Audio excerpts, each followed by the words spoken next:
ছাত্র জনতার তোপের মুখে ভারত পালিয়ে যাওয়ার আগেও ক্ষমতায় থাকার শেষ চেষ্টা চালিয়েছেন বাংলাদেশের সাবেক প্রধানমন্ত্রী শেখ হাসিনা। দিল্লিকে ঢাকা অ্যাটাক করতে বলেছিলেন শেখ হাসিনা, এমন এক শিরোনামে সংবাদ প্রচার করেছে শীর্ষ এক গণমাধ্যম। প্রতিবেদনে বলা হয়, শেখ হাসিনার শেষ চেষ্টা হিসেবে 5 আগস্ট সকালে ভারতের জাতীয় নিরাপত্তা উপদেষ্টা অজিত দোভালকে ফোন করে ঢাকার উপর দিল্লির হস্তক্ষেপ চেয়েছিলেন। দিল্লির সহায়তা চাওয়ার আগে সামরিক শাসন কিংবা জরুরি অবস্থা জারি করার চেষ্টা করেও ব্যর্থ হন শেখ হাসিনা, কারণ বাংলাদেশের সেনা প্রধান সহ শীর্ষ সামরিক কর্মকর্তারা তার প্রস্তাব নাকচ করে দেন। সংশ্লিষ্ট নির্ভরযোগ্য একাধিক সূত্র থেকে এ তথ্য জানা গেছে। অনুসন্ধানে জানা গেছে, শেখ হাসিনার ভারতে পালিয়ে যাওয়ার বিষয়টি খুব গোপনীয়তার সঙ্গে করা হয়।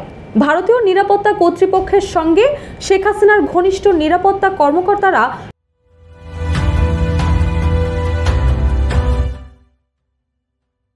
সমন্বয় করে 4 আগস্টের মধ্যেই পরিকল্পনাটি তৈরি করেন। পরিকল্পনার সঙ্গে ছিলেন তৎকালীন এসএসএফ এর DG major general AKM Nazmul Hasan এবং সেনাবাহিনীর QMG লেফটেন্যান্ট জেনারেল মুজিব। অনুসন্ধানে আরও জানা যায়, শেখ হাসিনা 4 আগস্ট বঙ্গভবনের রাষ্ট্রপতি মোহাম্মদ শাহাবুদ্দিন চুপ্পুকে ফোন করে জরুরি অবস্থা জারির জন্য প্রস্তুত থাকতে বলেছিলেন। সেনা প্রধানকে নির্দেশ দিয়েছিলেন গুলিবর্ষণ করে ছাত্র জনতার বিক্ষোভ দমনের। তেমনি বিমান বাহিনী প্রধানকেও হেলিকপ্টার থেকে গুলি চালাতে বলেছিলেন। কিন্তু শেখ হাসিনার কোনো অভিপ্রায় বা হুকুম তামিল হয়নি। শেষ পর্যন্ত তাকে প্রাণ রক্ষার জন্য সুটকেস গুছিয়ে নিরাপদ অবস্থানে যেতে 45 মিনিট সময় বেঁধে দেওয়া হয়।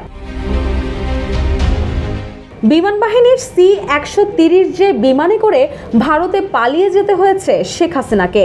এ সময় তিনি 14টি সুটকেস সঙ্গে করে নিয়ে যান এবং সুটকেসগুলো ঠিকঠাকভাবে বিমানে উঠেছে কিনা সে ব্যাপারে নিশ্চিত হন। শেখ হাসিনার সঙ্গে বিমানে করে আরও পালিয়েছেন তার বোন শেখ রেহানা, মেজর জেনারেল তারেক সিদ্দিকী ও তার স্ত্রী এবং একটি শিশু মেয়ে। অনুসন্ধানে আরও জানা গেছে, ভারতের নিরাপত্তা উপদেষ্টা অজিত দোভালের সঙ্গে শেখ হাসিনার অন্তত 2 বার কথা হয়। দোভাল অন্যান্য কর্মকর্তার সঙ্গেও কথা বলেন এবং শেখ হাসিনার নিরাপত্তা নিশ্চিত করার তাগিদ দেন। 5 আগস্ট বেলা 11টার দিকে সেনাপ্রধান জেনারেল ওয়াকারুজ্জামানের সঙ্গে ভারতীয় সেনাপ্রধান টেলিফোনে কথা বলেছেন বলেও জানা গেছে। শেখ হাসিনা পালায় না, এই দম্ভক্তির 10 দিনের মাথায় শেখ হাসিনা এভাবে পালিয়ে যান ভারতে। 15.5 বছর দোর্দণ্ড প্রতাপে ক্ষমতায় টিকে থাকা একজন প্রধানমন্ত্রী এভাবে দেশ ছেড়ে পালিয়ে যাবেন, এটা কেউ ভাবতেই পারেননি। বাংলাদেশের ইতিহাসে এর আগে ক্ষমতাচ্যুত হওয়ার পর কোনো ব্যক্তি এভাবে দেশ ছেড়ে পালিয়েছেন তার নজির নেই।